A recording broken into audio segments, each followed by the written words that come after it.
ഇൻ്റർവ്യൂവിലെല്ലാം നമ്മൾ ഈ ഷാനിക്കേനെയും വിനീതേട്ടനെയും അവരുടെ പേരൊന്നും റിവീൽ ചെയ്യാതെ നമ്മൾ അതിനെ ഹൈഡ് ചെയ്ത് നിർത്തി. അപ്പം മെയിൻ ആള് മറന്നുപോയി. ഇപ്പോൾ നമ്പർ 20 മദ്രാസ് മെയിലിൽ മമ്മൂട്ടിയായിട്ടാണല്ലോ കാസ്റ്റ് ചെയ്തത്. അല്ലെങ്കിൽ മോഹൻലാലിനെ ഇപ്പം മനുവങ്കളിൽ മോഹൻലാൽ അങ്ങനെ നമുക്ക് ആ ഒരു ഫ്രീഡം ഉണ്ട്. ലൈക്ക് അതിനെ വേറൊരു പെർസ്പെക്റ്റീവിൽ ആളുകൾ കാണുന്നു. പണ്ട് മൺചിത്രത്താഴ് കണ്ടുകൊണ്ടിരുന്നപ്പോൾ ആരോ ഫ്രണ്ടിൽ നിന്ന് ഇതിൽ ശോഭനയാണ് നരക്കെ വിളിച്ച് പറയുമായിരുന്നു, കൂട്ടുകാർ ഗ്യാങ് റിയലാണ്, കൂട്ടുകാർ ഗ്യാങ് റിയലാണ്, ഫ്ലാഷ് മോബ് അടിപോലെ വന്നിട്ട് ഫ്ലാഷ് മോബ് ആവുന്നത് നമ്മൾ ചെയ്തിട്ടുണ്ട്. ഒന്നുമില്ല എന്ന് പറഞ്ഞിട്ടാണ് സരിക കുറച്ച് കോംപ്ലിക്കേറ്റഡ് ആണ്. പക്ഷെ ടോബി അത് കുത്തിയിരുന്ന് പഠിക്കാന്ന് പറയില്ല. ഇത് ഭയങ്കര കുറച്ച് കട്ടിയുള്ള നോട്ട്സാണത്. അത് സച്ചേട്ടൻ്റെ അടുത്ത് വന്നപ്പോഴാണ് ഒരു പേഷ്യൻസിൻ്റെ ഒരു importance. It's not a simple job. അത് ഒരുപാട് കാര്യങ്ങൾ ഡീൽ ചെയ്യാനുണ്ട്. മിന്നൽ മുരളിയുടെ സ്ക്രിപ്റ്റിങ്ങിനുണ്ടായിരുന്ന ലേണിംഗ് ഒരുപാട് യൂസ്ഫുൾ ആയിട്ടുണ്ട്.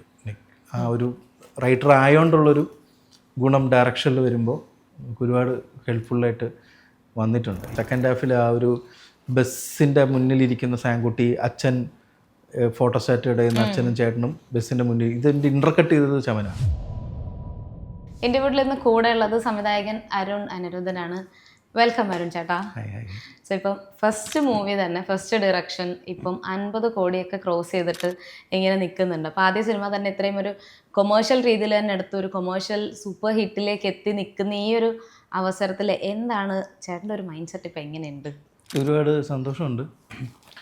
ഈ പടം ആദ്യം ആലോചിക്കുന്നത് ലൈക്ക് പൊന്മാൻ മൂവിയുടെ ലൊക്കേഷൻ മൺട്രോയിൽ വെച്ചിട്ടാണ്. അപ്പോൾ ഒരു പടം ഡയറക്റ്റ് ചെയ്യണമെന്ന് കുറേ കാലത്ത് ആഗ്രഹമുണ്ടായിരുന്നു. അപ്പോൾ ഇത് ഒരു കോളേജ് ഫെസ്റ്റ് റിലേറ്റഡ് ഒരു സബ്ജക്റ്റ് ചെയ്യണമെന്നുള്ളത് പോൾസനായിട്ട് ഡിസ്കസ് ചെയ്തപ്പോൾ പോൾസനും ലൈക്ക് സെയിം കോളേജ് ഫെസ്റ്റ് ഒക്കെ ആയിട്ട് ഇൻവോൾവ് ആയിരുന്നു. സോ നമുക്ക് ഒരു കോളേജ് തിയേറ്ററിൽ എല്ലാവരും കൂടെ വന്ന് എൻജോയ് ചെയ്ത് അങ്ങനെ ഒരു ഓളത്തിലിരുന്ന് കാണാൻ പറ്റുന്ന ഒരു പടം നമുക്ക് ചെയ്യാം. വേറെ ഒന്നും വലുതായിട്ട് ഡെപ്തിലോട്ടൊന്നും പോകാതെ അങ്ങനെ ഒരു എൻ്റർടൈനർ, അങ്ങനെ ഒരു പടം ചെയ്യാം എന്നുള്ളൊരു പ്ലാൻ തന്നെയായിരുന്നു. അപ്പോൾ അത് അങ്ങനെ സ്റ്റാർട്ട് ചെയ്തതാണ്. ലൈക്ക് എൻ്റെ അത് അങ്ങനെ തന്നെയാണ്. ലൈക്ക് എല്ലാവരും വന്ന് കണ്ടവരൊക്കെ ഒരുപാട് കോളേജിലോട്ട് പോയതുപോലെ ഫീൽ ചെയ്തു, കോളേജിനെ ഓർമ്മ വന്നു, ഫെസ്റ്റിൽ ഇൻവോൾവ് ചെയ്തവരൊക്കെ ഒരുപാട് മെൻഷൻസൊക്കെ ഒരുപാട് വന്നിട്ടുണ്ടായിരുന്നു. അപ്പോൾ അത് സന്തോഷമായിട്ട് പോകുന്നുണ്ട്. അപ്പോൾ ഇപ്പം തമിഴ് റിലീസും കൂടെ വരുന്നത്, അപ്പോൾ അവിടെ നിന്നുള്ളൊരു എക്സ്പെക്ടേഷൻ എന്തായിരിക്കും? തമിഴിൽ ആക്ച്വലി നമ്മൾ സാധാരണ പടങ്ങൾ ഡയറക്റ്റ് തമിഴിലോട്ട് ഇങ്ങനെ എടുത്ത് അതേ തന്നെ എടുത്ത് തമിഴിലോട്ട് ആക്കുന്നൊരു പരിപാടി. നമ്മൾ അതിനെ മാറ്റിയിട്ട് നമ്മൾ ആക്ച്വലി 2 റൈറ്റേഴ്സിനെ ഹയർ ചെയ്തു. പ്രൊഡക്ഷൻ ടീം 2 ഇവിടെ മൂവിയൊക്കെ ചെയ്യുന്ന റൈറ്റേഴ്സിനെ വെച്ചിട്ട് ഇതിനെ പ്രോപ്പർ തമിഴ് രീതിയിലാക്കി എല്ലാം. അതായത് അവരുടെ റെഫറൻസ്, ഇപ്പോൾ ഇതിൽ ജഗന്നാഥൻ എന്നൊക്കെ പറയുന്ന മോഹൻലാൽ റെഫറൻസിന് അവർ തേവർ മകൻ അങ്ങനെയൊക്കെയുള്ള അവർക്ക് റിലേറ്റ് ആവുന്ന, അവർക്ക് ഇത് വർക്കാവും എന്ന് തോന്നുന്ന ഹ്യൂമറും എല്ലാം അങ്ങനത്തെ ഒരു രീതിയിലോട്ട് അതിനെ മൊത്തം മാറ്റിയിട്ടാണ് നമ്മൾ തമിഴ് വെർഷനിലോട്ട് ആക്കിയിരിക്കുന്നത്. അപ്പോൾ അത് നല്ലതായിട്ട് വരുന്നത് തോന്നുന്നു, അവരുടെ ഒരു കൺഫ്യൂഷനിലും എല്ലാമായിട്ട്. ഇപ്പം ഓൾറെഡി ഇതിൻ്റെ ക്യാമിയോടെ പോസ്റ്റേഴ്സ് എല്ലാം പുറത്ത് വിട്ടത് കൊണ്ട് അതിനെപ്പറ്റി നമുക്ക് ധൈര്യമായിട്ട് തന്നെ സംസാരിക്കാം. അപ്പം ഒട്ടും എക്സ്പെക്ട് ചെയ്യാണ്ട്, അതായത് ഞാൻ ഇതിൻ്റെ പ്രിവ്യൂ ഷോയ്ക്കായിരുന്നു ഞാനും എത്തിയിരുന്നത്. അപ്പോൾ ഒരു ക്യാമിയോ ഉണ്ടാകും എന്ന് പോലും വിചാരിച്ചിരുന്നു. ഓൾറെഡി ഇതിലെ എല്ലാ ആർട്ടിസ്റ്റുകളും എല്ലാം ഇൻ്റർവ്യൂസിനും എല്ലാം ഉണ്ടായിരുന്നു. ഇപ്പം ഷാൻചാൻ്റെ ഒക്കെ പറഞ്ഞ ഒരു പോസ്റ്ററിൽ പോലും ഇല്ലായിരുന്നു. ബട്ട് ആൾക്കാണെങ്കിലും നല്ലൊരു പ്രൊമിനൻ്റ് ആയിട്ടുള്ള ഒരു റോൾ ഉണ്ടായിരുന്നു. നമ്മൾ ഒട്ടും പ്രതീക്ഷിക്കാതെ വന്ന ആ ഒരു ക്യാമിയോ, അപ്പോൾ എങ്ങനെയായിരുന്നു ആ ഹാഷിറിന് അങ്ങനത്തെ ഒരു ക്യാരക്ടർ ഡിസൈഡ് ചെയ്യാൻ തീരുമാനിച്ചത്? എങ്ങനെയായിരുന്നു? ഒരുപാട് സെക്കൻഡ് ഹാഫിൽ ഒരു സ്പേസ് ഉണ്ടായിരുന്നു ഇവരെ. നമ്മളത് വെറുതെ ഒരു ക്യാമിയോ അല്ലാതെ ആ ക്യാരക്ടറിന് ആദ്യമേ തന്നെ ആ പുള്ളിയുടെ വണ്ടിയെ ഇവർ പിന്നെ ശ്രീകുട്ടൻ്റെ ഗ്യാങ് വന്ന് അതിൻ്റെ ഗ്ലാസ്സൊക്കെ അടിച്ച് പൊട്ടിക്കുന്ന പ്രോപ്പർ എസ്റ്റാബ്ലിഷ് ചെയ്തിട്ടുണ്ട് തുടക്കം തന്നെ. അപ്പോൾ ആ വണ്ടി അവിടെ ആദ്യം മുതലുണ്ട്, ആളും ഉണ്ട്, പക്ഷെ നമ്മളിത് കാണിക്കുന്നില്ല. അപ്പോൾ അങ്ങനെ എസ്റ്റാബ്ലിഷ് ചെയ്തിട്ടുണ്ട്. അപ്പോൾ ഈ ഒരു സെക്കൻഡ് ഹാഫിലൊരു പോയിന്റിൽ ആ വണ്ടി വന്നാൽ നമുക്ക് അവരേനെ അവിടെ എത്തിക്കാൻ വേണ്ടിയിട്ട് ഈ വണ്ടീനെ യൂസ് ചെയ്യാമെന്നുള്ളൊരു ഐഡിയ, സോ ദാറ്റ് നമുക്കൊരു ക്യാമിയോനെ കൊണ്ടുവരാം, ഒരാളെ കൊണ്ടുവരാം. ഇപ്പോൾ ഒരുപാട് പേര് നമ്മൾ ആലോചിച്ചായിരുന്നു, ഒരുപാട് പേര് നമ്മൾ കാസ്റ്റിങ്ങിന് വേണ്ടി ആലോചിച്ചായിരുന്നു. ഫൈനലി അത് ആഷറിൽ തന്നെ അത് ലാൻഡായി. അപ്പോൾ പുള്ളി വന്നപ്പോഴും വളരെ കംഫർട്ടായിരുന്നു. ലൈക്ക് പുള്ളിയതായ രീതിയിലുള്ള ഒരു സ്റ്റൈലും പുള്ളിയുടേതായ നമ്മൾ കണ്ടിട്ടുള്ള ഒരു രീതിയിലായതുകൊണ്ടത് നിന്നതായിരുന്നു. പുള്ളി വന്നപ്പോൾ ആ സീൻ മൊത്തത്തിൽ ആ ഒരു സീൻ ചെയ്യുന്ന സമയത്ത് ഒരു ഡിസ്കഷൻ സ്റ്റേജിൽ തന്നെ എല്ലാവരും അവരുടെ രീതിയിൽ അതിനെ ഇംപ്രൊവൈസ് ചെയ്യാൻ വേണ്ടി നോക്കിയിട്ടുണ്ട്. അതുകൊണ്ട് ആ സീൻ ഭയങ്കര എൻജോയ് ചെയ്തിട്ട് ഷൂട്ട് ചെയ്തൊരു സീനാണ് അത്. അതിൻ്റെ റിസൾട്ട് അങ്ങനെ തന്നെ വന്നു. അപ്പോൾ നമ്മൾ ഈ ഇൻ്റർവ്യൂവിലെല്ലാം നമ്മൾ ഈ ഷാനിക്കേനെയും വിനീതേട്ടനെയും അവരുടെ പേരൊന്നും റിവീൽ ചെയ്യാതെ നമ്മൾ അതിനെ ഹൈഡ് ചെയ്ത് നിർത്തി. അപ്പം മെയിൻ ആള് മറന്നുപോയി. എല്ലാവരും ഇവരിൽ ഒരു എന്തോ മിസ്റ്ററി ഉണ്ടോ എന്നൊക്കെ ഉള്ളതിൽ ഡീവിയേഷൻ കൊണ്ടുവന്നു. അപ്പോൾ മെയിൻ ആളവിടെ ഹൈഡ് ആയിട്ടുണ്ട്. ഒരു രീതിയിലും അത് ഒരു ക്ലൂവും കിട്ടിയില്ല. കവിതയിലത് നമുക്കറിയായിരുന്നു ആ സീൻ വരുമ്പോൾ നമുക്ക് എന്തായാലും കൈയ്യടി വരും. പക്ഷെ അങ്ങനെയല്ലേ ഒന്ന്. കവിതയിൽ ഭീകര റെസ്പോൺസ് ആയിരുന്നു പറഞ്ഞാൽ അവർ ചാടി എല്ലാവരും എണീറ്റ്. ഇപ്പം ഈ വിനീതേട്ടൻ്റെയും ഷാൻചേട്ടൻ്റെയും കഥാപാത്രങ്ങൾ പറഞ്ഞാലും അവരായിട്ട് തന്നെ വരുന്നു. അതിൽ തന്നെ അവരെ തന്നെ ട്രോളിക്കൊണ്ടുള്ള അവരുടെ ഒരുപാട് തമാശകളൊക്കെ ഉണ്ട്. ആക്ച്വലി അവരതിൽ തുടക്കം മുതലേ വില്ലിങ് ആയിരുന്നു. ലൈക്ക് ഇത് ഇവരുണ്ടെങ്കിലായിരിക്കും ഈ കഥ മുന്നോട്ട് പോകാൻ പറ്റും. ലൈക്ക് എസ്പെഷ്യലി ഇൻ ദ ക്ലൈമാക്സിൽ ഒരു പോർഷനിൽ ശ്രീകുട്ടൻ്റെ ഒരു ആക്ട്, വിനീതേട്ടൻ്റെ ഒരു മ്യൂസിക് കമ്പോസിഷനിലാണത്. സ്ക്രിപ്റ്റ് ഐ മീൻ കഥാപരമായിട്ട് പുള്ളി വേണം ഈ സിനിമയ്ക്ക്. വേറൊരു ഓപ്ഷൻ നമുക്ക് ഇല്ല. അത് പക്ഷേ ബേസിലിൻ്റെ അടുത്ത് പറഞ്ഞ ബേസിൽ അത് വിനീതേട്ടൻ്റെ അടുത്ത് പറയും. ഇപ്പോൾ നമ്പർ 20 മദ്രാസ് മെയിലിൽ മമ്മൂട്ടിയായിട്ടാണല്ലോ കാസ്റ്റ് ചെയ്തത്. അല്ലെങ്കിൽ മോഹൻലാലിനെ ഇപ്പം മനുവങ്കളിൽ മോഹൻലാൽ അങ്ങനെ നമുക്ക് ആ ഒരു ഫ്രീഡം ഉണ്ട്. ലൈക്ക് അതിനെ വേറൊരു പെർസ്പെക്റ്റീവിൽ ആളുകൾ കാണുന്നു.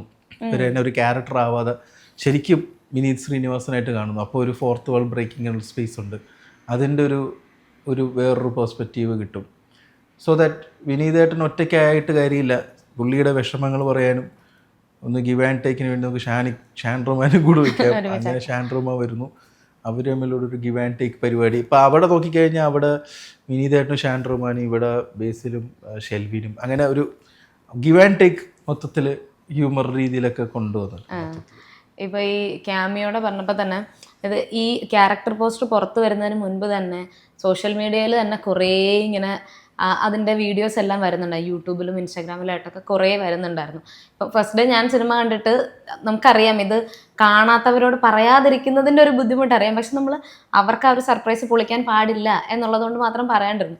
പക്ഷെ അവരുടെ അടുത്ത് നമ്മൾ പറയുന്നതാ യൂട്യൂബും ഇൻസ്റ്റാഗ്രാമും നോക്കരുത്, നോക്കിയാൽ ആ സസ്പെൻസ് എലമെന്റ്സ് പോകും എന്ന് തന്നെ പറഞ്ഞിട്ടുണ്ടായിരുന്നു. അപ്പം ആ ഒരു സാധനത്തിന് എങ്ങനെയാണ് ചേട്ടൻ ശരിക്കും നോക്കിക്കാണുന്നത്? സോഷ്യൽ മീഡിയയിൽ എല്ലാവരും അതെടുത്ത് മാക്സിമം നമ്മൾ നോക്കിയിട്ടുണ്ടായിരുന്നത് ഹൈഡ് ചെയ്യാൻ വേണ്ടിയിട്ട്. ഇപ്പോൾ വിക്രത്തിൽ റോളക്സ് അവർ മാക്സിമം നോക്കി. പക്ഷേ അത് നമ്മളെല്ലാവരും അറിഞ്ഞു.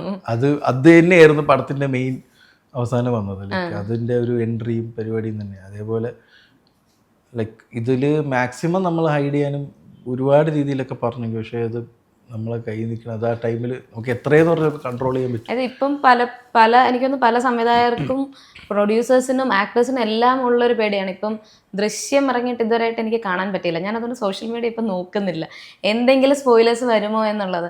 അപ്പോൾ ഒരു ക്രിയേറ്റേഴ്സിന് അത് കുറച്ചധികം സ്ട്രെസ്ഫുള്ളായിരിക്കില്ല, അത് നമ്മളാ ഒളിപ്പിച്ച് വെച്ച സസ്പെൻസ് ഇങ്ങനെ പുറത്ത് പോയിക്കൊണ്ടിരിക്കുമ്പോൾ? അതെ, അത് പ്രശ്നമാണ്. അത് നമുക്ക് മാക്സിമം എന്തോരം ഹൈഡ് ചെയ്യാൻ പറ്റുമോ എന്നുള്ളത് തന്നെയാണ്. ലൈക്ക് അത് എന്തായാലും അത് പുറത്താവും. പിന്നെ അത് ഇപ്പോഴത്തെ ഒരു സ്ട്രക്ചറിൽ, സ്ക്രീൻ പ്ലേ സ്ട്രക്ചറിൽ ഉണ്ടാകുന്നൊരു ചേഞ്ചാണ്. എനിക്ക് തോന്നുന്നു 4 years 5 years ആയി കാണും. ഒരു ക്യാമിയോ വരുന്നു, അല്ലെങ്കിൽ പടം എൻഡ് ചെയ്യുമ്പോൾ ബാക്കി second part two B continued എന്ന് പറഞ്ഞ് എൻഡ് ചെയ്യുന്നു. ഇതൊരു 4-5 years ആയിട്ട് തുടങ്ങിയ ഒരു ട്രെൻഡാണ്. മേ ബി കുറേ കഴിയുമ്പോൾ ആ ട്രെൻഡ് മാറുമായിരിക്കും. അപ്പോൾ ഈ ക്യാമിയോ പരിപാടികൾ കുറച്ച് സാച്ചുറേഷനിലെത്തുമായിരിക്കും. ലൈക്ക് മുമ്പ് അതങ്ങനെ കുറവായിരുന്നു. ലൈക്ക് എല്ലാത്തിലും ഇപ്പോൾ കുറച്ച് കോമൺ ആയിട്ടുണ്ട്. അപ്പോൾ സ്ട്രക്ചറൽ ചേഞ്ചസും എല്ലാം വരുമ്പോൾ അതിൻ്റെ ടൈം കഴിയുമായിരിക്കും. പക്ഷേ എന്നാലും ഈ പറഞ്ഞ, ഇപ്പോൾ ഞാൻ കേട്ടിട്ടുണ്ട്, ഇത് പണ്ട് മൺചിത്രത്താഴ് കണ്ടുകൊണ്ടിരുന്നപ്പോൾ ആരോ ഫ്രണ്ടിൽ നിന്ന് ഇതിൽ ശോഭനയാണ് നരക്ക് വിളിച്ചു പറയുമായിരുന്നു. അയ്യോ, ആ സമയത്ത് അങ്ങനെയായിരുന്നു. ആ സമയത്ത് വിളിച്ചു പറയും ബാക്കിൽ നിന്ന് ആരെങ്കിലും എണീറ്റിട്ട് ഇത് ഇവളല്ല, ഇത് ശോഭനയാണ്, നിങ്ങൾക്ക് പിന്നെ മനസ്സിലാവും, അങ്ങനെയൊക്കെ പറയുന്നത് കേട്ടിട്ടുണ്ട്. അപ്പോൾ അങ്ങനെയുണ്ട് അന്ന്. അപ്പോഴത്തെ ഒരു വർഷം ഇപ്പോൾ ഇങ്ങനത്തെ. പക്ഷേ ഇത് ഭയങ്കര എല്ലാവരും ഒറ്റയടിക്ക് കാണുകയാണ്, വിഷ്വലി കാണുകയാണ്. ഇപ്പം ചില സസ്പെൻസുകൾ കുറച്ച് നേരം പറഞ്ഞിട്ടൊക്കെ ഉള്ളതൊക്കെ ആണെങ്കിൽ ചിലപ്പോൾ അത് നമുക്ക് ഹോൾഡ് ചെയ്യാൻ പറ്റും. വിഷ്വലി നമ്മൾ കാണിക്കുകയാണല്ലോ. ഒറ്റ വീഡിയോ എടുത്തു കഴിഞ്ഞാൽ അത് അങ്ങനെ തന്നെ പോവുകയാണല്ലോ. അപ്പോൾ അത് നമ്മൾ എന്നാൽ നമുക്ക് സ്ക്രീൻ പ്ലേ കോംപ്രമൈസ് ചെയ്യാനും പറ്റില്ല, നമുക്കത് വേണം തന്നെ. അതെ അല്ല വല്ലാത്തൊരു ഡിലമ സിറ്റുവേഷനാണത്. അറിയില്ല, മേ ബി കുറച്ച് കഴിയുമ്പോൾ ആ ഒരു ക്യാമിയോസിൻ്റെ സാച്ചുറേഷൻ എത്തുമായിരിക്കും. ഓക്കെ. ഇപ്പോൾ ഈ ഫസ്റ്റ് റിലേറ്റഡ് ആയതുകൊണ്ട് തന്നെ ഒരു ഇവാനിയൻ എന്നുള്ള പെർസ്പെക്റ്റീവിൽ എനിക്ക് കുറച്ചുകൂടെ ഓപ്പൺ ആയിട്ട് തന്നെ സംസാരിക്കാനും പറ്റും. ബിക്കോസ് ഇവാന ഫസ്റ്റിൻ്റെ ഓളം എത്രയാണെന്ന് അറിയാം. കണ്ടു കഴിഞ്ഞപ്പം എനിക്ക് കൂടുതൽ റിലേറ്റബിൾ ആയിട്ട് തോന്നി അങ്ങനെ തന്നെയായിരുന്നു എൻ്റെ കോളേജ് ഇവാനിയോസ്. അത് കഴിഞ്ഞിട്ടാണ് ഞാൻ അറിയണത് ചേട്ടനും ഇവാനിയോസ് ആയിരുന്നു എന്നുള്ളത്. അപ്പോൾ കുറച്ചുകൂടെ എനിക്ക് ആ രീതിയിലാണ് കുറേ കൂടെ റിലേറ്റബിൾ ആയത്. അപ്പം ആ ഒരു ആംബിയൻസ് അല്ലെ കോളേജ് അതൊക്കെ ഈ സിനിമയിൽ ഇൻസ്പയർ ചെയ്തിട്ടുണ്ടോ? ഉണ്ട്, തീർച്ചയായിട്ടും. എൻ്റെ യുവാനിസിൽ നടന്നതും ബേസിൻ്റെ കോളേജിൽ നടന്നതും പോൾസിൻ്റെ കോളേജിൽ നടന്നിട്ടുള്ള റിയൽ ഇൻസിഡൻ്റ് എല്ലാം ഇതിൽ ഉണ്ട്. ഇതിലിപ്പോൾ കൂട്ടുകാർ ഗ്യാങ് റിയലാണ്. ആണോ? കൂട്ടുകാർ ഗ്യാങ് റിയലാണ്. ഫ്ലാഷ് മോബ് അടിപോലെ വന്നിട്ട് ഫ്ലാഷ് മോബ് ആവുന്നത് നമ്മൾ ചെയ്തിട്ടുണ്ട്. ഓക്കെ. പാട്ട് ഡെഡിക്കേഷൻ, അതായത് ആരാധികമാർ വെച്ചിട്ട് അത് നമ്മളെ കോളേജിൽ ചെയ്തിട്ടുള്ളതാണ്. അതായത് കുറേ ആരാധികമാർ വെച്ചിങ്ങനെ ഡെഡിക്കേറ്റ് ചെയ്യുന്ന പ്രൊപ്പോസൽസ് കുറേ പേര് ഈ റേഡിയോ ഡെഡിക്കേഷൻ വഴി ചെയ്യാറുണ്ട്. ഇഷ്ടമാണ് എന്ന് പറഞ്ഞിട്ട്, അപ്പോൾ എനിക്കിഷ്ടമല്ലടാ എന്നുള്ള കൗണ്ടർ സോങ് വരും. ഇതൊക്കെ നമ്മൾ ചെയ്തിട്ടുള്ളതാണ്. ലൈക്ക് പിന്നെ നമ്മൾ മാക്സിമം ഈ ഫെസ്റ്റ് ഒരു കോളേജിൻ്റെ നടുക്ക് നിൽക്കുന്ന പോലത്തെ ഒരു അറ്റ്മോസ്ഫിയർ സിനിമ കാണുമ്പോൾ വേണം എന്നുള്ളത് ഓൾറെഡി ഡിസൈഡ്. അതുകൊണ്ട് തന്നെ പ്രീ പ്രൊഡക്ഷൻ മുതൽ തന്നെ നമ്മൾ മാക്സിമം പറയുന്ന ഇതിൽ ക്രൗഡായാലും എല്ലാം വെറുതെ വന്നിങ്ങനെ ക്രൗഡ് നിൽക്കാതെ അവർക്കൊക്കെ എന്തെങ്കിലും ഒരു ആക്ടിവിറ്റി, സ്ട്രീറ്റ് പ്ലേ അല്ലെങ്കിൽ അതിൻ്റെ പരിപാടി, ഗെയിംസ്, സൗണ്ട് ഡിസൈനിൽ പോലും നമ്മളത് ഓൾറെഡി പ്ലാൻ ചെയ്തിട്ടുണ്ടായിരുന്നു. അതുകൊണ്ട് തന്നെ ഒരു ഫെസ്റ്റ് മൂഡ് ക്രിയേറ്റ് ചെയ്യാൻ നമുക്ക് പറ്റിയിട്ടുണ്ട്. അപ്പോൾ അതിന് ക്യാൻവാസ് വൈസ് ഇത് ഒരു ദിവസമൊക്കെ 1000 അത്രയും ക്രൗഡ് വരും. നമ്മളതിനെ മാക്സിമം വൈഡായിട്ട് തന്നെ എടുത്തുകൊണ്ടത് അതൊരു ഒരു ഒരു ഒരു അറ്റ്മോസ്ഫിയർ ക്രിയേറ്റ് ചെയ്യാൻ പറ്റി. അപ്പോൾ ഈ ആദ്യ സിനിമ ഇതിൽ ഇത്രയും ഫൺ എലമെൻറ്റ്സ് ത്രൂ ഔട്ട് ഫണ്ണാണ്. ഇപ്പോൾ സിനിമയുടെ സ്റ്റാർട്ടിങ് ആ ഒരു ഹുക്കിംഗ് ഇട്ടു, ഈ കഥ നറേറ്റ് ചെയ്യേണ്ടതിൻ്റെ ആ ഒരു ഹുക്കിംഗ് ഇട്ടു, പിന്നെ അങ്ങോട്ട് ക്ലൈമാക്സ് വരെ അത്രയും ഫൺ എലമെൻറ്റ്സ് മാത്രമാണ്. അപ്പോൾ ഈ ഫണ്ണ് ശരിക്കും ഷൂട്ടിംഗ് ടൈമിൽ അല്ലെങ്കിൽ ഇത്രയും ഇപ്പം ബേസിൽ ഏട്ടൻ, ടൊവിനോ ഇവരൊക്കെ ഓൾറെഡി എല്ലാ രീതിയിലുള്ള പെർഫോമൻസും കഴിഞ്ഞു ഇപ്പോൾ. പക്ഷെ സ്റ്റിൽ എങ്ങനെയാണ് ആ ഒരു ഫൺ എലമെൻറ്റ് ചെയ്ത് ഫലിപ്പിക്കുക എന്ന് പറയുന്ന ഒരു ഫാക്ടർ ഉണ്ടല്ലോ, അത് ഈസി ആയിരുന്നു? അത് സ്ക്രീൻ പ്ലേയിൽ തന്നെ ഓൾമോസ്റ്റ് ഒരു 70-80% സ്ക്രിപ്റ്റിൽ തന്നെ ഉണ്ടാകും കോമഡി. ഓൾറെഡി എഴുതുന്ന സമയത്ത് തന്നെ അതുണ്ട്. വളരെ കുറച്ച് മാത്രമാണ് ഷൂട്ടിംഗ് സമയത്ത് ഇംപ്രൂവൈസേഷനിൽ ക്യാഷർ വന്നിട്ടുള്ള ഏരിയ, അങ്ങനെയൊക്കെയാണ് കുറച്ച് ഇംപ്രൂവൈസ്ഡ് ആയിട്ട് വന്നിട്ടുള്ളത്. ബാക്കിയെല്ലാം നമ്മൾ എഴുതി തന്നെയാണ് വന്നിട്ടുള്ളത്. ഒറ്റയ്ക്കിരുന്ന് എഴുതാതെ എഴുതി കഴിഞ്ഞിട്ട് നമുക്ക് പോൾസനായാലും നമ്മളിത് ഡിസ്കസ് ചെയ്യുകയും അല്ലെങ്കിൽ വേറെ ഏതെങ്കിലും അസോസിയേറ്റ് അങ്ങനെ ആരെങ്കിലും വരുമ്പോൾ അവരായിട്ട് എല്ലാവരും കൂടെ ഒന്ന് ഡിസ്കസ് ചെയ്ത് അപ്പോൾ ഒരു റിയാക്ഷൻ കിട്ടുമല്ലോ. ലൈക്ക് അതിൽ ചിലപ്പോൾ ഒരു ആഡ് ഓൺ എന്തെങ്കിലുമൊക്കെ കിട്ടും. അപ്പോൾ നമ്മൾ മാക്സിമം പ്രീ പ്രൊഡക്ഷനിൽ തന്നെ അത് പിടിച്ചിട്ടുള്ളത്. പിന്നെ വെരി റിലേറ്റബിൾ ഡയലോഗ്സ് ഒക്കെയാണ്. അപ്പോൾ അതിന് കുറച്ച് ഫൺ കൂടുതൽ കിട്ടാനുള്ളൊരു ഇപ്പോഴത്തെ കാലഘട്ടത്തിൽ നടക്കുന്ന ഇപ്പോഴത്തെ ആളുകൾ സംസാരിക്കുന്ന പോലെ അങ്ങനെയൊക്കെയാണ്. നമ്മൾ ബാക്കിലോട്ട് പോവുകയാണെങ്കിൽ ചിലപ്പോൾ അതിനനുസരിച്ച് ചിലപ്പോൾ ഒന്ന് മീറ്ററൊക്കെ ഒന്ന് മാറും. അതുകൊണ്ട് തന്നെ അതിൻ്റേതായിട്ടൊരു ഫ്രീഡം ഒക്കെ ഉണ്ടായിട്ടുണ്ട്. എല്ലാം പ്രീ പ്രൊഡക്ഷൻ തന്നെ ഉണ്ടായിരുന്നു, എഴുതി തന്നെ ഉണ്ടായിരുന്നു. ഇതിൽ ഈ ടൊവിനോടെയും ബേസിൽ നോക്കിക്കഴിഞ്ഞാൽ രണ്ടുപേർക്കും ഈക്വലി കുറച്ച് ചാലഞ്ചസ് ഉണ്ടായിരുന്നു. ടൊവിനോ ഇപ്പം സ്ലാങ് പഠിക്കുന്നതിൻ്റെ ചാലഞ്ച്, ബേസിൽ വെയിറ്റ് ലോസ് ചെയ്ത് ആ ഒരു കോളേജ് പയ്യനിലേക്ക് എത്തുന്നതിൻ്റെ ഒരു ചാലഞ്ച്. അപ്പോൾ ഈ ടൊവിനോയുടെ സ്ലാങ് നോക്കിക്കഴിഞ്ഞാൽ തന്നെ മനസ്സിലാക്കും കറക്റ്റ് ആ ഒരു ട്രിവാൻഡ്രം വെള്ളായണി ആ ഒരു സ്ലാങ് പ്രോപ്പറായിട്ട് തന്നെ വർക്ക് ചെയ്തിട്ടുണ്ട്. ടൊവിനെ പറ്റി പറയുമ്പോൾ കൂടെയുള്ള അത്രയും ആൾക്കാരെ പറ്റി പറയണം. അത് കുറച്ച് വർഷങ്ങളായിട്ട് നിങ്ങളെല്ലാവരും കൂടെയുള്ള ആൾക്കാരാണെന്നുള്ളത് അറിയാം. അപ്പം ആ ഒരു ഗ്യാങ്ങിനെ ആ ഒരു പക്ക ട്രിവാൻഡ്രം മോഡലിൽ മോൾഡ് ചെയ്തെടുത്തത് എങ്ങനെയായിരുന്നു? ഇത് എഴുതുന്ന സമയത്ത് ലൈക്ക് ഇതിൻ്റെ വേൾഡ് ട്രിവാൻഡ്രം തന്നെ വെക്കാൻ എനിക്ക് ഭയങ്കര കംഫർട്ടാണ് ആ ഒരു സോൺ. അപ്പോൾ ടൊവിൻ്റെ അടുത്ത് ഇത് പറയുമ്പോൾ നമുക്ക് മൊത്തത്തിൽ ടൊവി ഇതുവരെ ചെയ്യാത്തൊരു മീറ്റർ പിടിക്കാം. നമ്മളൊക്കെ കണ്ടിട്ടുള്ള ഒരാളുടെ ഒരു റെഫറൻസ് കൊടുക്കാം, ലുക്ക് ആൻഡ് ഫീൽ, ഒരു കണ്ണാടി കൊടുക്കാം, മൊത്തത്തിലെ കണ്ണാടിയോടെ ഇരിക്കട്ടെ. ദെൻ സ്ലാങ്ങിലോട്ട് വരുമ്പോൾ ഈ കൂടെയുള്ള ശരത്ത്, വടി, സോനു ഇവരെല്ലാവരും ലൈക്ക് എൻ്റെ കൂടെ യുവാനിസി പഠിച്ചവർ തന്നെയാണ്. അപ്പോൾ ഇവരെയൊക്കെ നമുക്ക് ഒരു പടത്തിൽ കൊണ്ടുവരാൻ പറ്റിയതിൽ വളരെ സന്തോഷമുണ്ട്. അപ്പോൾ ഇതിൽ ഈ ഡയലോഗ് ഏരിയയിൽ കുറേ സോനു എഴുതിയിട്ടുള്ളത്, ടൊവിനോയുടെ സ്ലാങ്ങിൻ്റെ ഡയലോഗ് പോർഷൻസ് എല്ലാം. അപ്പോൾ അത് നമ്മളിത് വോയിസ് റെക്കോർഡ് ചെയ്ത് മൊത്തം ടൊവിനോയുടെ ഡയലോഗ്, ആ സീൻ മൊത്തം ടൊവിനോ ഉള്ള സീൻസ് എല്ലാം നമ്മൾ മൊത്തം ഗ്രൂപ്പായിട്ടിരുന്നിട്ട് ഈ ശരത് വടിയും സോനും ചെയ്തവരൊക്കെ തന്നെ ഇരുന്ന് ഇതിനെ ഡയലോഗ് ഫുൾ വായിക്കുകയും ആ സ്ലാങ്ങിൽ തന്നെ ഇത് വായിക്കുകയും നമ്മൾ ടോവിക്ക് അയച്ചു കൊടുക്കുകയും ചെയ്തു. അപ്പോൾ പുള്ളി ഇതിരുന്ന് ഇങ്ങനെ കേട്ട് സ്ലാങ് ഇങ്ങനെ പഠിച്ചുകൊണ്ടിരിക്കും. കുറേ നാൾ ഞാൻ ചിലക്ക് ഷൂട്ടിനൊക്കെ പോയപ്പോൾ പുള്ളി ഇത് കേട്ടോണ്ടിരിക്കുകയായിരുന്നു. പുള്ളി ഇങ്ങനെ പറഞ്ഞാൽ ഞാനിത് കേട്ടോണ്ടിരിക്കുകയാണ്, ഞാനിതിങ്ങനെ അതിൻ്റെ പരിപാടികൾ പഠിച്ചുകൊണ്ടിരിക്കുകയാണ്. പുള്ളി ഇടയ്ക്കൊക്കെ വോയിസ് ഒക്കെ ഇട്ട് തരും, ഇങ്ങനെയൊക്കെയാണോ എന്നൊക്കെ ചോദിച്ചിട്ട്. അപ്പോൾ അത് യെസ് കറക്റ്റായിട്ടാണ്. പിന്നെ ഷൂട്ടിംഗ് സമയത്ത് ഇവരെല്ലാവരും കൂടെ ഉണ്ടല്ലോ, ഗ്യാങ്ങിൻ്റെ കൂടെ എന്തെങ്കിലും ചെറിയ ചെറിയ ഒരു കറക്ഷൻസ് ഉണ്ടെങ്കിൽ തന്നെ അപ്പം തന്നെ അത് ചോദിക്കും, അത് അപ്പം തന്നെ പറഞ്ഞു തരും. ഡബ്ബ് സമയത്ത് നമ്മൾ കുറച്ചധികം സമയം ടൊവിക്ക് എടുത്തായിരുന്നു, ലൈക്ക് അത് പ്രോപ്പറായിട്ട് അത് ചെയ്യിക്കാൻ വേണ്ടിയിട്ട്, കറക്റ്റ് മീറ്റർ കറക്റ്റായിട്ട് അത് പിടിക്കാൻ വേണ്ടിയിട്ട്. അത് അങ്ങനെ തന്നെ നല്ലതായിട്ട് വന്നു.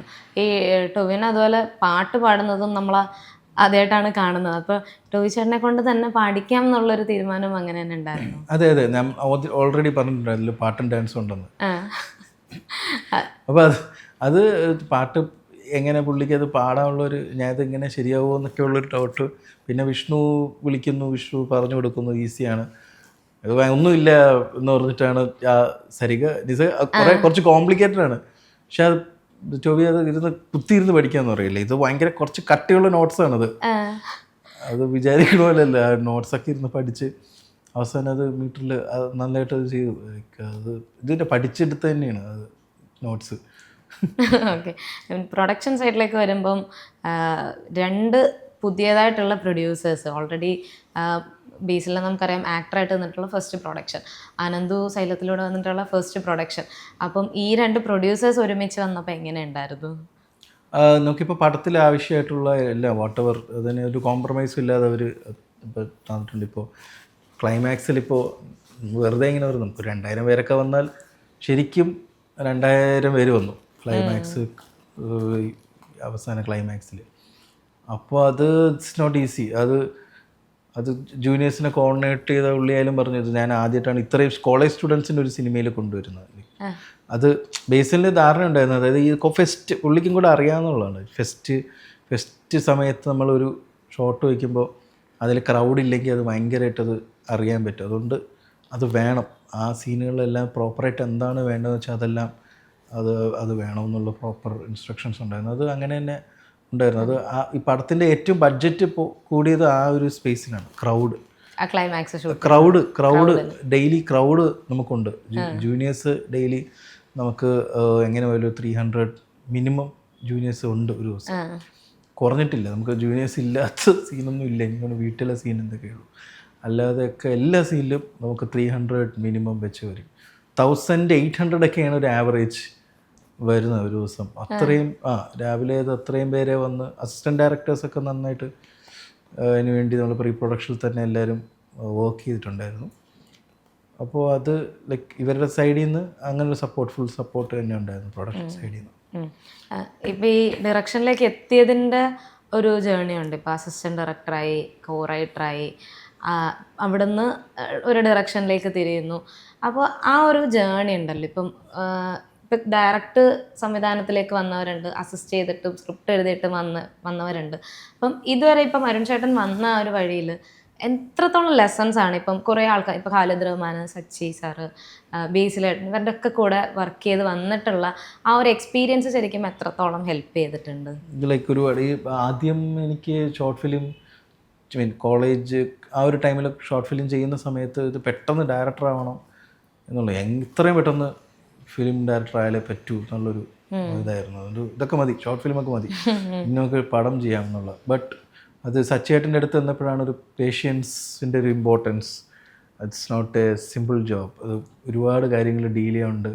അങ്ങനെ അതിൻ്റെ ഒരു ലെസൺ ലേണിംഗ് പുള്ളിയുടെ നിന്നാണ് കിട്ടിയത്. ലൈക്ക് സെറ്റ് എങ്ങനെ ഹാൻഡിൽ ചെയ്യണം, അത് ആർട്ടിസ്റ്റിന് എങ്ങനെയൊക്കെ അത് കറക്റ്റ് പ്രോപ്പർ കമ്മ്യൂണിക്കേഷൻ, അതെല്ലാം സച്ചേട്ടൻ്റെ അവിടെ നിന്ന് കിട്ടിയാണ്. റഹ്മാൻ്റെ അടുത്ത പോലും ഭയങ്കര കോംപ്ലിക്കേറ്റഡ് ആയിട്ടുള്ള സ്ക്രീൻ പ്ലേ എങ്ങനെ എക്സിക്യൂട്ട് ചെയ്യാം, എക്സിക്യൂഷൻ ലെവലിൽ. പുള്ളിയുടെ ആദ്യത്തെ പടത്തിലാണ് ഞാൻ വർക്ക് ചെയ്തത്. അതിൻ്റെ കുറച്ച് ലെസൺസ് എനിക്ക് അവിടെ നിന്ന് കിട്ടി. Then coming to the main thing, പടവട്ടം കഴിഞ്ഞിട്ട് മിന്നൽ മുരളി എന്ന് പറയുന്ന ടൈമിൽ സ്ക്രിപ്റ്റിന് വേണ്ടി ഇൻവെസ്റ്റ് ചെയ്ത, അതൊരു സ്ക്രിപ്റ്റ് റൈറ്റർ ആവണമെന്നൊന്നും വിചാരിച്ചിട്ടൊന്നുമില്ല, പക്ഷേ ഒരു സ്ക്രിപ്റ്റ് റൈറ്റർ ആയി കഴിഞ്ഞാൽ director ആവാമല്ലോ. Post Minnal Murali director ആവാൻ എന്നുള്ള ഇതിൽ ഒരു ഐഡിയ, ഒരു പരിപാടി കിട്ടിയിട്ട് ബേസിൻ്റെ അടുത്ത് പറഞ്ഞു. വൺസ് അത് ഓക്കെ റെഡി എഴുതാൻ വേണ്ടി തുടങ്ങിയപ്പോഴാണ് അതിൻ്റെ ഒരു പാട്, അതും ഇങ്ങനൊരു ജോണർ ആദ്യമായിട്ട് ഇവിടെ ചെയ്യുന്നു, അതിൻ്റെ പ്രശ്നങ്ങൾ വരുന്ന എഴുത്തിൽ ജസ്റ്റിൻ വരുന്നു, അതിന് ശേഷം നമ്മൾ ഒരുപാട് തിയറീസ് പഠിക്കുന്നു, അങ്ങനെ അതൊരു ഭയങ്കര ഒരു ലേണിംഗ് പ്രോസസ്സായിരുന്നു മിന്നൽ മുരളി. അത് ഫൈനലി നമ്മൾ ക്രാക്ക് ചെയ്തു, നല്ല രീതിയിൽ വന്നു. സോ ആ ഒരു ലേണിംഗ്, മിന്നൽ മുരളിയുടെ സ്ക്രിപ്റ്റിങ്ങിനുണ്ടായിരുന്ന ലേണിംഗ് ഒരുപാട് യൂസ്ഫുൾ ആയിട്ടുണ്ട്. ആ ഒരു റൈറ്റർ ആയതുകൊണ്ടുള്ളൊരു ഗുണം ഡയറക്ഷനിൽ വരുമ്പോൾ നമുക്ക് ഒരുപാട് ഹെൽപ്ഫുള്ളായിട്ട് വന്നിട്ടുണ്ട്. ഇപ്പോൾ ഇതിൽ അതിനിടയിൽ പോലും ഉള്ള ഡയലോഗിങ്ങാണ്. ഇപ്പോൾ ടൊവിനോ ഈ വൈഫിൻ്റെ അടുത്ത് പറയുന്നുണ്ട്, എൻ്റെ നെഞ്ചിലൊരു തിരി എരിഞ്ഞുകൊണ്ടിരിക്കുകയാണ്, അയാളുടെ പാട്ട് കൊണ്ടേ അത് അണയും. അതാണ് പിന്നീട് സംഭവിക്കുന്നത്. അപ്പോൾ അങ്ങനെയൊക്കെയുള്ള അതൊക്കെ ഈ സ്ക്രിപ്റ്റിംഗ് പ്രോസസ്സിൽ പഠിച്ചതും അത് എക്സിക്യൂഷൻ ലെവലിൽ അത് ചെയ്യാൻ പറ്റിയതായിട്ടുള്ള കാര്യങ്ങളൊക്കെ ആയിട്ട് തന്നെ തോന്നിയിട്ടുണ്ട്. അത് ഭയങ്കര ലേണിംഗ് ആയിരുന്നു. അതൊന്നും വേണ്ടിയിരുന്നില്ല എന്ന് തോന്നിയിട്ടില്ല, എല്ലാം വേണ്ടത് തന്നെയായിരുന്നു ഫൈനലി. അതെ, ലഭിച്ചത്. ഇപ്പം ഈ പലരും ഇങ്ങനെ ഇപ്പം സിനിമാ മോഹമായിട്ട് നടക്കുന്ന ഒരുപാട് പേർക്കും ഈ ഒരു ഇപ്പം നേരത്തെ പറഞ്ഞ പോലെ തന്നെ ഒരു ഷോർട്ട് ഫിലിം ചെയ്തു, അടുത്തതിന് നേരെ സിനിമ എന്ന് പറയുന്നുണ്ട്. ശരിക്കും ഈ അസിസ്റ്റൻ്റായിട്ട് ഒരാളെ അസിസ്റ്റ് ചെയ്യുക എന്നുള്ളത് എത്രത്തോളം ഇമ്പോർട്ടൻ്റ് ആണെന്നാണ് ചേട്ടൻ പറയുന്നത്? നമുക്ക് അത് ഇപ്പോൾ ഷോർട്ട് ഫിലിം ചെയ്തിട്ട് ഡയറക്റ്റായിട്ട് സിനിമ ചെയ്തവരുണ്ട്, സെറ്റ് ഹാൻഡിൽ ചെയ്യാതെ സിനിമ ചെയ്യുന്നവരുണ്ട്. അതൊന്നും ചിലപ്പോൾ ഒരു പടം കഴിയുമ്പോൾ കുറച്ചുകൂടെ ക്ലാരിറ്റി കിട്ടുമായിരിക്കും, പക്ഷേ സെറ്റ് ഒന്ന് അറിഞ്ഞു കഴിഞ്ഞാൽ നല്ലതാണെന്ന് തോന്നിയിട്ടുണ്ട്. ഒരു അറ്റ്ലീസ്റ്റ് ഒരു പടത്തിലെങ്കിലും ഇപ്പോൾ അസിസ്റ്റൻറ്റ് ഡയറക്ടർ ആവാതെ വെറുതെ ഒന്ന് സെറ്റിൽ ഒന്ന് നിന്നിട്ട് അവിടുത്തെ പ്രോസസ്സ് എങ്ങനെയാണെന്നുള്ള, രാവിലെ മുതൽ എന്തൊക്കെയാണ് ഒരു സെറ്റിൽ നടക്കുന്നത് എന്നുള്ളൊരു ലേണിംഗ് പ്രോസസ്സ് കിട്ടിയാൽ എപ്പോഴും നല്ലത് തന്നെയാണ്. ഇത് അവസാനം നമ്മൾ ചെയ്യുമ്പോൾ ഇതൊക്കെ നമ്മളെ കയ്യിലാണ് വരുന്നത്. എന്തെങ്കിലും ഡിലേ വന്നു കഴിഞ്ഞാൽ ഇതൊക്കെ നമ്മളെടുത്തേ വരും. നമുക്ക് ഒരു സിനിമ നമുക്ക് ചെയ്യണം, അത് എക്സിക്യൂഷൻ അതൊക്കെ ഉണ്ട്, അത് മോണിറ്ററിൻ്റെ അകത്തുള്ള പരിപാടികളൊക്കെ നമ്മളെ കയ്യിൽ കൺട്രോളിൽ നിൽക്കും. അതല്ലാതെ വേറെ കുറേ കാര്യങ്ങളുണ്ടല്ലോ, രാവിലെയുള്ള ആളുകൾ വരാൻ ഡിലേ ആവുന്നു, മറ്റത് അങ്ങനെ ഇങ്ങനെയൊക്കെയുള്ള കാര്യങ്ങൾ അതൊക്കെ കൺട്രോൾ ചെയ്യണം. അതിൻ്റെയൊക്കെ ഒരു ക്ലാരിറ്റി മേ ബി ഒരു സെറ്റിൽ വന്ന് ഇന്ന് അസിസ്റ്റൻറ്റ് ഡയറക്ടർ ആയതുകൊണ്ട് എനിക്ക് ഉണ്ടായിട്ടുണ്ട്. എന്താണ് എവിടെയാണ് പ്രശ്നം, നമുക്ക് ഇങ്ങനെ ചെയ്ത് കഴിഞ്ഞാൽ ഇതിനെ കോംപ്രമൈസ് ചെയ്യാമെന്നുള്ള പ്രാക്ടിക്കലി ഉള്ള കുറച്ച് എക്സ്പീരിയൻസ് കിട്ടിയാൽ നമുക്ക് സെറ്റിൽ കുറച്ചുകൂടി ഈസി ആവും എന്ന് തോന്നിയിട്ടുണ്ട്. ഇപ്പോൾ കഴിഞ്ഞ ദിവസം ഒരു വീഡിയോ ഇട്ടിട്ടുണ്ടായിരുന്നു, from script, screen play, story board, അവിടുന്ന് ഷോട്ട് എന്നുള്ളത്. അപ്പം സിനിമയുടെ ഫുള്ള് ഇതുപോലെ സ്റ്റോറി ബോർഡ് ചെയ്തിട്ടുണ്ടായിരുന്നു. പ്രീ പ്രൊഡക്ഷൻ അത്യാവശ്യം നന്നായിട്ട് ചെയ്തിട്ടുണ്ട്. ബിക്കോസ് ഇത് എന്ന് പറയുന്നത് ഒരുപാട് ജൂനിയേഴ്സ് വരുന്നൊരു സിനിമ, നമുക്ക് limited number of days, multi star movie, ഡേറ്റ്സിൻ്റെ ഒരു ഇഷ്യൂ ഉണ്ട്. സോ നമുക്ക് ഒരുപാട് ഷൂട്ടിംഗ്, ഇത് നമ്മൾ പ്രോപ്പറായിട്ട് പ്ലാൻ ചെയ്തില്ലെങ്കിൽ ഷൂട്ടിംഗ് ഡേയ്സിൽ നിന്ന് അങ്ങ് പോയി കഴിഞ്ഞാൽ നമ്മളെ കയ്യിൽ ബഡ്ജറ്റ് നിൽക്കില്ല എല്ലായിടത്തും. സോ നമുക്ക് ചെയ്യാൻ പറ്റുന്ന കാര്യം പ്രീ പ്രൊഡക്ഷൻ വൃത്തിയാക്കുക എന്നുള്ള ഒരു പ്രോസസ്സ് തന്നെയാണ്. അത് ഇവിടെ എനിക്ക് ചെയ്യുന്നുണ്ട് എല്ലാവരും, ബട്ട് നമുക്ക് കുറച്ചുകൂടി ഇപ്പോൾ ഹോളിവുഡിലൊക്കെ എല്ലാവരും പ്രീ പ്രൊഡക്ഷൻ ഒരുപാട് ഇൻവെസ്റ്റ് ചെയ്യുന്നുണ്ട്. പ്രീ പ്രൊഡക്ഷനിലാണ് കൂടുതലും ഒരു ടൈം കൊടുത്തിട്ട്, പ്രൊഡക്ഷൻ എന്ന് പറഞ്ഞാൽ ഇറ്റ്സ് ജസ്റ്റ് ഫൺ എന്നുള്ള രീതിയിലാണ് അവർ ഇടുന്നത്. സോ പ്രീ പ്രൊഡക്ഷൻ നമ്മൾ പ്രോപ്പറായിട്ട് ഒരു വർഷത്തിന് മേളിൽ നമ്മൾ ഓരോ സീൻ ചെയ്യുമ്പോഴും ആ സീൻ നമ്മൾ നേരെ ഫിസാറ്റിൽ പോകുന്നു, അസിസ്റ്റൻറ്റ് ഡയറക്ടേഴ്സിനെ നിർത്തി അത് സ്റ്റിൽസ് എടുക്കുന്നു, അത് സ്റ്റോറി ബോർഡ് ആക്കുന്നു, സ്റ്റോറി ബോർഡ് ആക്കിയതിനെ സ്റ്റില്ലെടുക്കുന്നു, അത് നമ്മൾ ബിഹൈൻഡ് ദ സീൻസ് എന്ന് പറയുന്ന ആപ്പിൽ അത് ഇടുന്നു. അതിൻ്റെ അകത്ത് നമുക്ക് ലെൻസിങ് ഓപ്ഷൻ, ഇത്ര ദിവസം ഇത്ര പേര് വേണം, അതിൻ്റെ കളർ പാലറ്റ് ഇത് സാമുവലും മാനുവായിട്ട് സംസാരിക്കുന്നു. അതൊക്കെ ഓൾറെഡി ഡിസൈഡഡ്. ലൈക്ക് നമ്മൾ ഷൂട്ടിന് രാവിലെ വരുമ്പോൾ എല്ലാവർക്കും വ്യക്തമായ ക്ലാരിറ്റി ഉണ്ട്. ഹോൾ ടീം, ക്യാമറ ടീമിനും ഡയറക്ഷൻ ടീമിനും ഇവർക്ക് എന്താണിന്ന് ചെയ്യാൻ പോകുന്നതെന്നൊക്കെയുള്ള ക്ലാരിറ്റി ഓൾറെഡി ഉണ്ട്. ഇല്ലെങ്കിൽ എന്ത് സംഭവിച്ചാൽ നമ്മളവിടെ വന്നിട്ട് വേണം പറയാൻ. ഇപ്പോൾ ഈ ക്ലാരിറ്റി ഇല്ലെങ്കിൽ നമ്മൾ വന്നിട്ട് ഇതൊക്കെ പറഞ്ഞു കൊടുക്കും, പിന്നെ അവരത് കണ്ടിട്ട് അപ്പോൾ അത് അത്രയും ടൈം വെറുതെ പോകും. ഓൾറെഡി ഇത് അറിയാമെന്നുള്ളതുകൊണ്ട് രാവിലെ ഒന്നങ്ങ് തുടങ്ങിയാൽ മതി. പിന്നെ ഈ തലേന്ന് നാളെ എടുക്കാൻ പോകുന്ന സീൻസ് നമ്മൾ ഷൂട്ട് പാക്കപ്പ് കഴിഞ്ഞിട്ട് നാളെ രാവിലെ ആദ്യം എടുക്കാൻ പോകുന്ന ഷോട്ട് ഏതാണെന്ന് തലേന്ന് പോയി ഫിക്സ് ചെയ്യും. അത് യൂണിറ്റിലുള്ളവരെ വിളിച്ച് കാണിക്കും. സോ നമ്മൾ വരുമ്പോഴത്തേക്കും യൂണിറ്റിലുള്ളവരെല്ലാം ലൈറ്റപ്പ് ചെയ്ത് വെക്കും. അല്ലെങ്കിൽ എന്ത് പറ്റുമെന്ന് പറഞ്ഞാൽ നമ്മൾ അടുത്ത ദിവസം രാവിലെ വന്നിട്ട് ഇതാണ് പിന്നെ ഇവർ ഇതൊക്കെ എടുത്ത് സെറ്റ് ചെയ്താൽ വെറുതെ ടൈം ഡിലേ ആണ്. അപ്പോൾ അത് അങ്ങനെയുള്ള കുറച്ച് ചെറിയ ചെറിയ പരിപാടികളൊക്കെ ഓൾറെഡി ചെയ്തിട്ടുണ്ട്. അപ്പോൾ ടോട്ടൽ എത്ര ദിവസം എടുത്തു ഇതിൻ്റെ ഷൂട്ടിങ്? ഇത് ആദ്യത്തെ ഒരു റഫ് കാൽക്കുലേഷൻ ആദ്യം പറഞ്ഞത് എങ്ങനെ പോയാലും ഒരു 100-110 ദിവസം പോകും, ഇത് ഇത്രയും ക്രൗഡ്. പക്ഷെ നമ്മൾ 82-ലാണ് തീർത്ത്. 82 days. ഇതിൽ ക്ലൈമാക്സ് മാത്രം 22 days. അത് അത്രയും എടുത്തു. അത് അത്രയും ഉള്ളതുകൊണ്ട് ഇത്രയും ടൈം എടുത്ത്. ക്ലൈമാക്സ് മാത്രം കുറച്ച് ടൈം എടുത്ത് ഷൂട്ട് ചെയ്തു. മൾട്ടി ക്യാം ആയിരുന്നു, അതുകൊണ്ട് കുറേ ഷോർട്സ് ഇല്ല. നമുക്ക് ഷോർട്സ് കൂടുതൽ വേണം, കാരണം അല്ലെങ്കിൽ എന്താ വെച്ചാൽ ഇതങ്ങനെ പേസ് കൂടുതൽ പോകുന്ന, ഭയങ്കര പേസിലാണ് വേണം പോകുന്നത്. അതുകൊണ്ട് മൾട്ടി ക്യാം ഒക്കെ ഓൾറെഡി പ്ലാൻഡ് ആയിരുന്നു. ഇപ്പം ഓൾറെഡി സിനിമയുടെ ഒരു പേസ് തീരുമാനിച്ചിട്ടുണ്ടായിരുന്നല്ലോ. ഇപ്പം എഡിറ്റിങ്ങും ഈ സിനിമയിൽ, എല്ലാ സിനിമയിലും വലിയ ഇമ്പോർട്ടൻറ്റ് ഘടകം തന്നെയാണ്. ഇതിൽ വരുമ്പം ചമൻ ചാക്കോയുടെ കട്ട്സ് അത് എടുത്ത് തന്നെ പറയേണ്ടതാണ്. അപ്പോൾ എഡിറ്റിംഗ് ടേബിളിൽ വന്നപ്പം എന്തെങ്കിലും മാറ്റങ്ങൾ വന്നിട്ടുണ്ടായിരുന്നു? ഉണ്ടായിരുന്നു ഡെഫിനറ്റ്ലി. ചമൻ്റെ കുറേ ചമൻ്റെ ഒരു സിഗ്നേച്ചർ കുറേ പേര് ഇപ്പം സെക്കൻഡ് ഹാഫിൽ ആ ഒരു ബസ്സിൻ്റെ മുന്നിലിരിക്കുന്ന സാങ്കുട്ടി, അച്ഛൻ ഫോട്ടോസ്റ്റാറ്റ് ഇടയുന്ന അച്ഛനും ചേട്ടനും ബസ്സിൻ്റെ മുന്നിൽ, ഇതിൻ്റെ ഇൻ്റർകട്ട് ചെയ്തത് ചമനാണ്. അത് 2 സീനായിരുന്നു, അതിനെ മൊത്തം ഇൻ്റർകട്ട് ചെയ്ത് ചമനാണ്. അവസാനം അമ്മയുടെ ഒരു കുട്ടൻ തോട്ടെറിയാനായിട്ട് വരുമ്പോൾ അവിടെ അമ്മയുടെയൊക്കെ ഒരു ഫ്ലാഷ് ബാക്ക് പോകുന്നതൊക്കെ ചമൻ്റെ ഇൻപുട്ടാണ്. അങ്ങനെയൊക്കെ കുറച്ച് ചമൻ്റേതായ സിഗ്നേച്ചർ വന്നിട്ടുണ്ട്. അത് അപ്പോൾ സ്ക്രിപ്റ്റിൽ ഇൻക്ലൂഡ് അതിൽ 2 സീനായിട്ടായിരുന്നു അത്. അതിൻ്റെ ചമനാണ് അതിനെ അങ്ങനെ ആക്കിയത്. പിന്നെ നമ്മൾ പാച്ച് ഷൂട്ട് ചെയ്ത് ഈ ഇത് എഡിറ്റിങ്ങിന് ഇതിൻ്റെ ഒരു സിനിമ ഡിസൈഡ് ചെയ്ത് ചെയ്യുന്ന എക്സിക്യൂഷൻ ലെവലിൽ തന്നെ ആലോചിച്ചിട്ടുണ്ടായിരുന്നു. അതായത് നമുക്ക് മാക്സിമം 24 FPS തന്നെ ഷൂട്ട് ചെയ്യണം. ലൈക്ക് 48 സ്ലോ മോഷൻസ് കുറച്ച് മതി, വേണ്ടടുത്ത് മാത്രം നല്ല സ്ലോ മോഷൻ കൊടുക്കുക. എക്സ്പെഷ്യലി സ്റ്റാമ്പീഡ് നടക്കുന്ന സമയത്ത് നമ്മൾ അതിൻ്റെ ഇമ്പാക്റ്റ് കിട്ടണമെങ്കിൽ നമ്മൾ സ്ലോ മോഷൻ വേണ്ട, അത് 24 തന്നെ പോകണം. എങ്കിലാണ് ചവിട്ട് കിട്ടുമ്പോഴൊക്കെ നമുക്ക് ആ ഹാർട്ട് ഹിറ്റ് റിയൽ ആയിട്ട് ഫീൽ ചെയ്യും. Maximum realistic. അതേസമയം നമുക്ക് ആ ഗിറ്റാറിൻ്റെയൊക്കെ നമുക്ക് എല്ലാം നമുക്ക് 24 തന്നെ പോകുന്ന ഓൾറെഡി ഡിസൈഡ്. അതുകൊണ്ട് അത് പേസിൽ അത് ഇമ്പാക്റ്റ് കിട്ടിയത് അത് അങ്ങനെ ആയതുകൊണ്ടാണ്. ഓക്കെ. അപ്പോൾ ഇപ്പം അടുത്ത ബേസിലിൻ്റെ അടുത്ത വർക്കിന് വേണ്ടിയിട്ടുള്ള എഴുത്തിലാണെന്ന് കേട്ടിരുന്നു.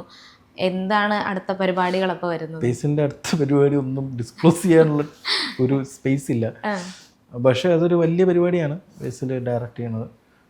അതെന്തായാലും എല്ലാവരും അറിയും, അത് അത്രയും വലിയൊരു പരിപാടിയാണ്. ഓൾറെഡി നമ്മളെല്ലാവരും മിസ് ചെയ്തിരിക്കുന്ന ഒരു ഫാക്ടറും കൂടെയാണ് ബേസിൽ ജോസഫ്, ഡയറക്റ്റഡ് ബൈ ബേസിൽ ജോസഫ് എന്നുള്ളവർ. അതെ. അത് ഞെട്ടിക്കുമല്ലേ? അത് ഞെട്ടിക്കും. അൺഫോർച്ചുനേറ്റ്ലി നമ്മുടെ കയ്യിലല്ലാത്ത കുറേ കാര്യങ്ങൾ കൊണ്ട് പ്രോജക്റ്റുകൾ ഡ്രോപ്പ് ആയി പോയിട്ടുണ്ട്. ബട്ട് ലേറ്റ് ആയാലും ലേറ്റസ്റ്റ് ആയിട്ട് തന്നെ വരും. കേട്ടോ. അപ്പോൾ എന്തായാലും ഒരുപാട് സന്തോഷം. Thank you so much. ഇപ്പം സിനിമ എനിക്ക് പേഴ്സണലി പറയാനാണെങ്കിൽ ഞാൻ പറഞ്ഞ പോലെ ഫസ്റ്റ് ഡേ റിലീസിൻ്റെ തലേദിവസം പ്രിവ്യൂവിന് തന്നെ പോയി കണ്ടിട്ട് കവിതാ തിയേറ്ററിൽ തന്നെ നിങ്ങളെല്ലാവരും മേളിലിരിക്കുന്നത്, ഞാൻ താഴെയായിരുന്നു, പിന്നെ മേളിൽ പോയതാണ്. അവിടുത്തെ ആ ഒരു വീഡിയോയും ഒക്കെ എല്ലാവരും ഇതുപോലെ ഏറ്റെടുത്ത് ആഘോഷമാക്കി ഒന്ന് തന്നെയായിരുന്നു. അപ്പോൾ അതുപോലെ ഒന്നും അറിയാതെ പോയിരുന്ന് കണ്ട് ഭയങ്കരമായിട്ട് എൻജോയ് ചെയ്ത ഒരു സിനിമയായിരുന്നു. ഒരുപാട് ഇഷ്ടപ്പെട്ടതായിരുന്നു. അപ്പം ഇനിയും ഇതുപോലെ അല്ലെങ്കിൽ ഇതിനപ്പുറമുള്ള ഒരുപാട് വർക്കുകൾ ഇനിയും എക്സ്പെക്ട് ചെയ്യുന്നു. Thank you so much. Thank you.